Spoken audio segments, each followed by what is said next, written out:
Hey everyone, Lisa Resnick, Homes and Hops. I have the honor to have Frank Moses, the owner operator of Golden Star Movie Theater in Austintown, sitting with us today to talk to us about this awesome venture that you took on. Well, thank you. I'm glad to be here. A little nervous. First time I'm on a podcast here, so I'm excited though. It's Yeah. interesting. So this is live on air. Okay. That's broadcasting through Youngstown Studio, and then for everyone out there that isn't able to tune in the entire duration, you can also download Homes and Hops podcast and be able to listen to Frank and I on all your podcast sites, Stitcher, Apple, you name it, we're on it, which is great. Thank you. Thank you for having me today. Thank you for coming on. This is pretty cool. So I'm a huge movie buff. Okay, wonderful. Like I'm so much a movie buff that I have no shame. I will go to movie theaters by myself. I enjoy it. A lot of people do. It's a getaway. It is. It peace and quiet. You come in by yourself. You sit down. It takes your mind away from it, and that's what the whole thing was. It's the experience of coming to that, enjoying something great on screen, enjoying everything that we have, the amenities coming with the theater and so forth. Yeah, it's great, and we're glad to be in the Youngstown market. Austintown was fantastic. There was an opportunity come up for us to acquire that theater. And we worked with the landlord there, and they were awesome to bring us in as well. It was originally Regal Theater, Yes. and their lease expired in the end of 2019. Now, did you have anything to do with the Regal portion, or No, did you step in after? We stepped in afterwards. Okay. The landlord was looking for more of a commitment to the tenant there for the market, and he was really trying to really enhance the market as well. Let me back up a little bit about us. Golden Star Theaters is a regional cinema chain. We're based in Newcastle, Pennsylvania. We have a theater up in Hermitage, and one in Newcastle. We have a theater in Pittsburgh, a theater in Cumberland, Maryland, and then we went to the Youngstown area. Yeah, so I've been to Cumberland. You have, yes, we're in the Cumberland Mall down there. Nice. But we were excited about this market. We like smaller markets, or not real small but nice markets, and this fit how we come in, and the opportunity came up to do it. We saw a good need to really make a big investment into that theater. We have a standard operation that we like to have. Luxury seats are the big items for us. Yes, they are. And we've been converting our theaters over to luxury expanded amenities and so forth like this. And we did that here. We had a local designer, Diane Corey, come in, and she helped us design the entire facility. A little more modern look, atmosphere. It's not the traditional popcorn looking and film reels. A little bit more elegant. Isn't it interesting how movie theaters have changed? Just like everything evolves, everything adapts and changes. And if you think back to Annie, isn't the infamous Annie where Daddy Warbucks rents out the entire theater for Annie? I mean, think about the dynamics of everything and how they changed. It has. From having the showpiece at the beginning to having the popcorn to then reverting to the smaller seats. So it has. So now our seats are less than half what we had in here originally. Our seats are luxury reclining seats, reclining back, full reclining. The seats are now 7 feet apart. Oh, wow. So it's a lot of space, more comfort. We come to the realization was that 7 feet apart pre-pandemic? It was pre-pandemic. When we put these seats in, the philosophy behind it is to give that person in that seat the best comfort possible, the best luxury. We want you to immerse into the movie, enjoy everything around us. So we took the role that, look, we're going to make this right. And that's what we did at this theater here. So each seat is 7 feet across, 2 feet. Electronically, you recline back into the seat. You sit there and you watch a great movie. We added little extra amenities there. The food fare, we increased the food fare at that theater. They have local brew right now. We're drinking Birdfish right now. And we have Birdfish there. We're drinking Birdfish's Coal Miners Faloozy. we are, and also thank sounds you. like a movie title. So there you go. No, we're happy to feature the local breweries here, and we have it there, and that's unique into the theaters. Yes. So we introduced a nice bar there. It's a different type of bar. It's not a bar where you sit up, you belly up. We have a nice variety of beers, alcoholic slushies, and so forth. It makes the atmosphere when you're in that seat enjoying the movie a comfort. What's better than enjoying a nice drink, a beer or an alcoholic slushie with the popcorn? You can't go wrong. Nothing beats movie theater. I brought you theater popcorn. I want you to enjoy it. You can't beat it. I'm not going to lie. You can't beat it. It's so true. Very true. It's intoxicating. So. It is. It's that treat that you always get to have. It's kind of like your Handel's ice cream on a hot day. Absolutely. Movie theater popcorn while you're watching the movies is a must. It makes it. It really does. It makes it. So how long have you guys, is it a family run business? It is. I'm involved with my brothers. Okay. They're involved in it. And my other brother, who, not sure if he's locally, he's right down here. He has a little restaurant down here, V2. Oh, yes. Ed. Yes. Yeah. He is awesome. Yeah. I love him. Well, you know what? Well, we know the theater side. We should have had him sitting with you. I've never been able to talk then. You know what? We tapped on Ed. I said, Eddie, we're going to put the bear in this one. I said, would you handle that? So he knew that. He said, look, I know what our community likes up here. Yes, and so forth. Does. He said, I'll put the right bears and so forth. Birdfish is up there as well. And people are, they're coming in and they're just amazed because they're not familiar with having it at the theater. So it's been a nice amenity for people to come in and see it. So anyway, but Eddie's involved in it, and I have brother George involved in it as well. We're excited. But like I said, back to the theater. What we did when we came in, we put the new seats in there. We gutted the entire lobby and put a brand new lobby in, all new equipment.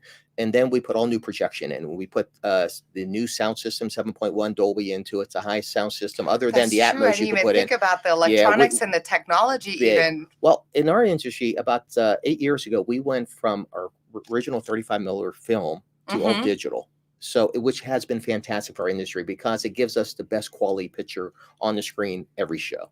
So, did you ever get to own any of the film? No. So that's all copyrighted and protected. In the older days, when they used to ship us a 35, it used to come under a lock and key in a vault box to protect it.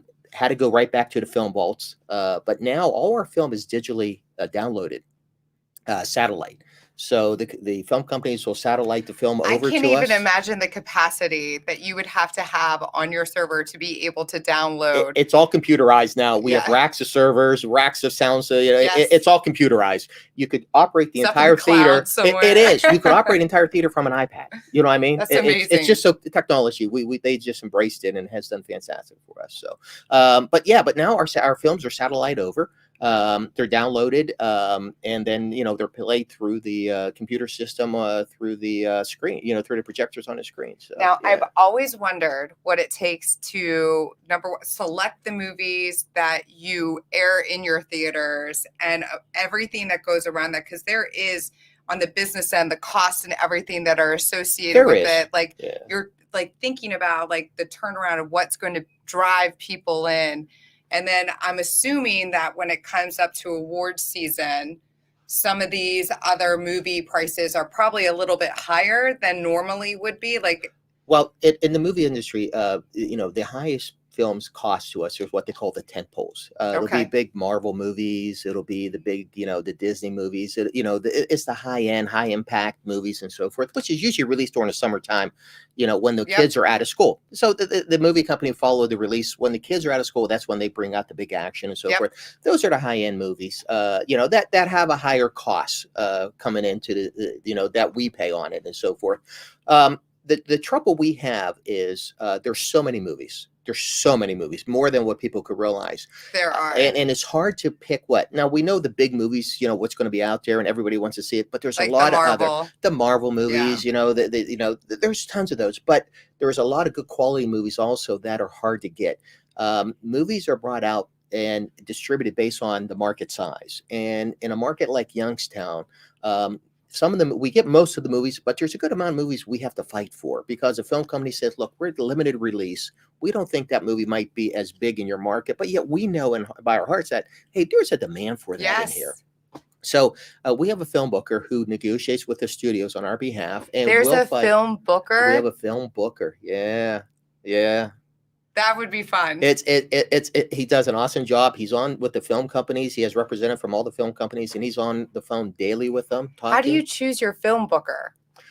Is there a contract with the film booker that like for instance, in real estate, if I was selling Eddie's business, Eddie would be under contract with me for a year or so. Of course, I try to get it as long as I can, but So is that similar to? Well, there is a contract with it, but okay. There's more of a relationship. Okay. Because what's important with our film booker, and we use a guy by the name of Bob Milgram out of Philadelphia, and Bob is the third generation, I think, in the film business, in booking film and so forth. That's exciting. He has history. He knows the business. Yes. But it's relationship with us because he learns our market based on the movies we're bringing in and how they perform, and he has a good handle working with us on what will work good to the community. Okay. So there's a relationship there, and it takes time for that relationship to build, for him to understand our business as well. And then he goes to bat for us. We talk a couple times a week on the movies coming up, and actually we don't book our film for this coming week until like Tuesday. Because we wait for the weekends to see how the grosses are and so forth. Was that how it always was? Yeah. It always, because you can't, other than the big films out, but you can't commit early. You have to wait, see what the public, how their films did over that weekend, and what films you want to swap out, and what films. There's a lot to it, more than what people will realize. Is it like gambling too, where sometimes it's always a gamble? It's always a gamble. Sometimes you have a huge win, and then you have like a loss. And that has happened. There's movies out there where we're all thinking it's going to be a big hit, and some might not hit the potential, but still a great movie. You know what I mean? And still do it. And there was a few movies where everybody their eyes just roll like, what happened? You know what I mean? It's not often, but there is. And the whole industry starts scratching their head. What did we do wrong here? But it is. I'll tell you what they do, in my opinion. What I think that they do, that part of the problem is they'll hype it up so much that people in their minds think it's going to be like this completely mind-blowing experience. And then it falls a little short. It does. And then the expectations, and it just drops. So I always wait until after that happens because then I go into it thinking it's not going to be that great. And then I turn around and be like, actually, I think that was pretty good. Let me ask you a question. When a movie comes out, do you follow what a critic does, or do you listen to more what the people's response are? I listen to more what the people's response. Yeah.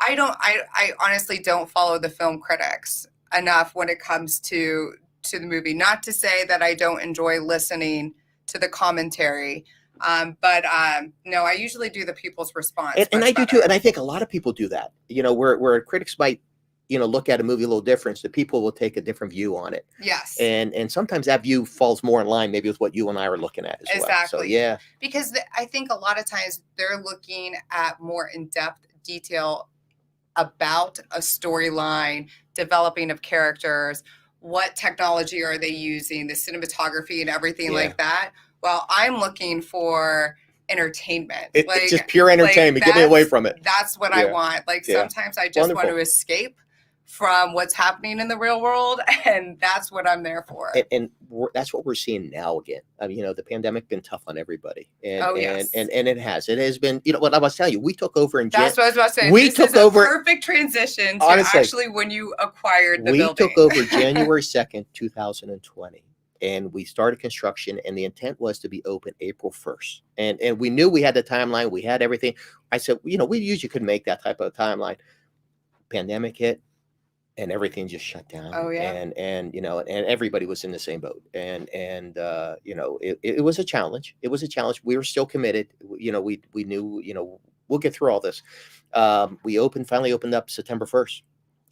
Yeah. How has it been? Well, the 2020 was a little tough. I'm not gonna lie. Comfortable, people confidence and so forth. It was just the pandemic. Everybody was still trying to grab it, understand what's, how to handle it, what's going on. It was for everybody. And then for the consumers though too, it's getting to handle what is open, what's not open, when's it open, and so there's also that disconnect. It was a disconnect again. At least it was. Yeah. At that time, September, theaters started open around the country, but by December, there was only about 30% of the theaters open. Markets like New York and California, which are the big dominants for a movie to come out, were shut down. And the film companies were looking at it and saying, look, without those two major markets, it doesn't make sense for us to bring out a big movie and so forth. So movies came out. There was a lot of smaller limited releases, which were great quality. I mean, those are movies that, when the big boys come in, are hard to get into the pipeline. But we were able to bring them in. What we did, we social distance, we deep cleaning. We did everything needed to give the customer a comfort level coming in. Back then, we really promoted renting the theater out. Yes. Families were coming in at 10. They're renting an entire theater out because we had that capacity. My kid may have been there at wonderful. a birthday party. And I was like, oh my goodness, you guys get to hang out. Like you had your own Annie experience. What it was, the demand allowed us to do this for the consumer, and the people loved it. Yep. You know what I mean? And it was a great way to at least continue to give, some type of entertainment to the families, that were worried about, being exposed and so forth like that. So that worked out. And then, when the vaccine came out, that helped out a lot. Yes. Comfort levels started to increase on everything. We still do the cleaning. I think that there's a lot of this stuff that happened in 2020 that we're still continuing to do to keep the comfort for the people and so forth. So we address it but it's a challenge for all businesses. But slowly, I think we're emerging. The film companies are more comfortable bringing out the bigger releases and so forth. There's a lot of product. They have a whole year of product they were sitting on that they're trying to integrate with the product because that's what they were doing with the Scarlett Johansson movie, right? They sat on that. They sat on that for a year. It was supposed to come out last May, and they sat on it for a year, and they finally brought it out, and which was great. And then hence the whole controversy is they sat on it, and now they're streaming it at the same time as putting it in theater. So streaming is a big thing. What is streaming? Well, streaming was where the film companies, wanted to bring their product to the consumer, through another way. Mm-hmm. Streaming really started to develop when the DVD sales on the movies dropped off, and it became another way to present the product to them. And not a problem with it, and are we opposed to it? No, we're not opposed to it. Yes. What we're opposed to is, look, there's still a great theatrical release. People want to be in that theater. The experience is it's still there. And there's an experience of being in your home watching a product too. It's both. It's different. It's different. But there's a group of people who want to just sit in the home and do it. But there's a great group of people who want to come to the theater for the theatrical experience. But typically the people that sit at home and what are comfortable with that are typically also comfortable with waiting until it's released. Absolutely. And don't get me wrong, the people at home watching it, they're comfortable with that. They're not going to be the initial people out there. Different experience for them. And our argument back to the film companies were, look, it's right on both sides. And the film companies were still trying to figure it out. Just streaming is still evolving. They still don't understand it. Yes. And they're trying to figure that out. And I think they're seeing, and I think Warner Brothers came out and said that, and they came out with the large change and say, look, we're going to do a 45-day window to try to give you some type of the theatrical. We know there's a great demand on theatrical. We want to keep that, and we want to build this as well. But there's probably stats showing where the most amount of people show up, right? There's a lot of stat that I think is giving them that understanding on the two demographics and two markets on how to approach it and make the best of both worlds for them. So do they reduce the cost for you guys if they're streaming it at the same time as allowing it to be aired in theaters? Right now they're looking at it as two separate. Oh, that's not fair. And so forth. So, well, like I said, I think they need to cut the theaters a break because they're cutting into your territory. I'm going to bring you on for negotiations. It's developing. I think there's a lot of learning. Both sides are learning on it and so forth. And we're comfortable that, at the end, the theatrical release is still going to be a great experience and people are still going to want it. I mean, I think the film companies notice that as people start coming back to the theaters, they're seeing them coming through and they're excited as well. And they don't want to harm either one. They want the best of both worlds. And we're going to give them that. So we're excited. I think that because we are nearing award season again, I do think that once we have, again, the uptick of like who is nominated for what, I think that's going to start drawing in people again to the theaters because it's true. Like, again, especially during award season, that's when I will go to the theaters by myself, play hooky from work a little bit, and just go and hang and just the quality of movies and hang out at the movies. The quality of movies at that time are it's not the big action pack, but it's the quality of movies that brings it in. It's I'm a not lot a Marvel girl. Well, every movie is brought out for different demographics. Yes. You know what I mean? The award season is fantastic. You start seeing the deep quality movies and so forth, the depth, the depth, the storytelling, the acting is depth. There's a lot to it. And those movies are meant for, a lot as well. So, So I'm glad to hear you like to go to the movies. That's fantastic. So do you by chance also get to be part of like what's the, I can't believe I'm forgetting the union. What is the big union in Hollywood? Oh, the film actors? Yes, the Film Actors yeah. Guild. No, we're not involved in any of that. Okay, because I was like, I wonder if you get all the movies to be able to see beforehand? No, we're not on that in that segment. So that's a different realm of people that they have and so forth. But I will share with you, we're talking about going to the movies, and my wife hates me for this because, the way I look at a movie, I walk in the last 10 minutes of a movie. Don't ask. That's how I always done. And if I like the ending, I tell my wife, let's go watch this movie. Oh my God. Do you read the ending of a book? Like, who does that? She hates me for it. She hates me. She goes, Frank, what do you do? And I said, because you know the ending. Well, I don't want to sit the whole movie and then be disappointed at the end. Do you ever read a whole book and then at the end you're like, why did it end that way? Yes. So I don't know why. So how do you feel about Sopranos? You gotta ask this. You know what? New one coming out. We're looking forward to it. It's going to be a huge movie. It's going to be a huge movie, and we're looking to do promotions at the theater for it and so forth. I think it's November. I can't remember the date. Yeah, but the new one's coming out, and we're excited to see that. Though it's just the market's just going to, I think, enjoy it. Though. But I think so too. Yeah. Was I disappointed when they went just to the black scene at the end of that? Yeah, I was. Oh my goodness. Come on. I was very upset. I was like, I went through all this for that. Exactly. See? So. But still, if I walked in and just saw that, I probably would be like, I wonder what brought it to that point. I'd probably still watch it from the beginning. But yeah, no, we're excited. We got a lot of good movies coming out. So we got a lot of good product coming out. So yeah, hopefully everybody will, so come and enjoy. So are you still do the birthday parties, being able to rent out? So we did. We put a birthday party room in there. It sits about 20 people. Okay. And people could call. They could reserve the room for a party, and we'll be like, bring your cake in, enjoy this. And we work with everybody. We're still a family operation. Yes. And we're the community is a family community, and we try to support that as well. But we want you to come and enjoy the adult side of it as well. 100%. So we try to balance both out. But yeah, no, we're still doing that. Families come in, they rent that. We'll section off whatever movie they're doing, and our managers work with them, for the movie times and so forth to make it comfortable for them as well. So I mean, at the theater now, it's all reserved seating. I don't know if I said that earlier. No, you didn't. So a new thing we're doing, we're rolling out a whole new technology, our app. Okay. We upgraded our app and so forth. And what that app will do is pretty much a one-stop shop for you.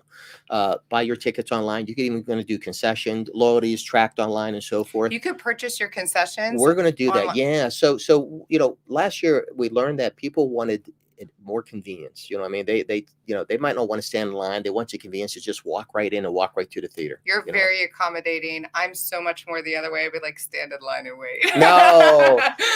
Well, you know what? We got kiosks. You don't have to stand in line. You go over to the kiosk yourself. But the mobile phone it's really works well. People just come in. Just walk right in and get what you need. I would be able to order 3 popcorns and a birdfish and just be able to go up, show your phone, and then they'll present you with the order. Yeah, that is amazing. Yeah. That'll be nice for the people also behind the counter. It makes it more convenient for them. Because they're not being inundated with everybody coming at them, because that does happen, because people have a tendency maybe not to arrive on time. Well, with reserved seating, you might not arrive maybe to the time the movie starts, because it's not going to hold you up. You got your ticket already. You're just going to walk through. You know what I mean? So what we did with the mobile ordering would be that we want to make that the same convenience. So when you're walking in, the food is going to be right there. Show your ID, boom, and it's yours. And walk right to the theater. We value your time. We want you in that seat. We want you comfortable. We want you to enjoy the movie. So yeah, that's awesome. Yeah, we're looking forward to it. So we're hoping to have that rolled out in November. Is what we're pushing for. So yeah, that's exciting. You have a lot of exciting things happening. We're excited. We want to bring let's move forward. We want to bring this community the best experience, and we're trying to do the best for that. Well, you did acquire one of the best movie theaters that we have in this area. Well, I always love the Austintown location. So that's exciting that you guys. Yeah, we're excited. We're happy to be there, and the community has been fantastic with us. I'll be honest. They really are. They've been great. They've been coming in great comments. Yeah, it's good. And I'm hoping today we reach more people to let them know, look, it's open. Come on back in. So you can go online right now. You can see what movie can you tell me what movies that you have? Well, we have Friday's coming out, Free Guy, with I can't think of his name, from Deadpool. I know what you're It's Ryan Reynolds. Ryan Reynolds. So the ever so attractive Ryan Reynolds. He's attractive? Really? Oh my God, yes he is. I think it's his personality, which is amazing because I saw the commercials for Free Guy. And it's similar to his Deadpool. Yes, he has that genre, right? You know, that cute little sarcasm thing that he has going on is awesome. He mastered it. He's fantastic in it, though. And I love Deadpool. That's like probably the only. I don't even know. That's probably not Marvel, but like that's the only. It is. It follows under the Marvel side. Yeah, so that's probably the only Marvel that I really like. I mean, he created that character because of that character. Yeah, he created that character. You got to give him credit. Yeah, I mean, he just gave it life. Oh, he's fantastic. So Free Guy does look good. Free Guy looks good. What else do we have coming out? We have Stillwater's here, which is a good movie, which you would like, I think. There's Old that had been out for a couple of weeks about a family on a beach that starts growing old. Wow. Yeah. What else is there? There's a epic out about the more on the sci-fi realm where he's a King Arthur's nephew and he fights the fantasy war and so forth like that. So do you ever bring in the indie films? So when the big ones we brought a lot more indie in. We try to bring them in now. The problem is with the larger releases through the larger film companies, you're kind of obligated to try and bring those in first before the indies. Now we'll bring more indies in during the award season and so forth. There's more opportunities to bring those in and so forth. We are going to try to bring them more into this market and maybe concentrate on having a screen more available for indies through it and see if because you'll be surprised. There's each market, sometimes there's a good following, sometimes there's not. We want to try that. We want to see because there's good quality movies out there. Fantastic. Definitely good quality movies out there. And those indie films, like there's usually one or two that will like skyrocket and really grab the attention of people. Yeah, there's always a couple breakthroughs every year on that. And you always want to try to get that into the market. But those are the movies where unfortunately they're in a limited release and we have to fight to get them into the marketplace. They want to stay in the bigger community, bigger cities and so forth. But yeah, we're going to try. Yeah, we're going to try to bring everything. We're trying to give the community everything and see what they like. Thank you very much thank you for having me. For investing in our community, investing in the theater, not giving up during a very difficult year. And honestly, really, it's only up from now, right? It is. It is. Thank you. Thank you. Cheers. Cheers.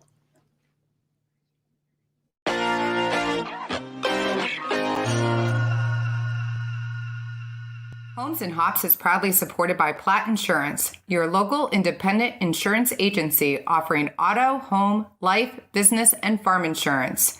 They also have a team of specialists that help you with insuring your brewery or winery. Platt Insurance, helping you protect your tomorrow. For more information or a quote, please call them at 330-856-6244 or visit them on the web at plattinsurance.com.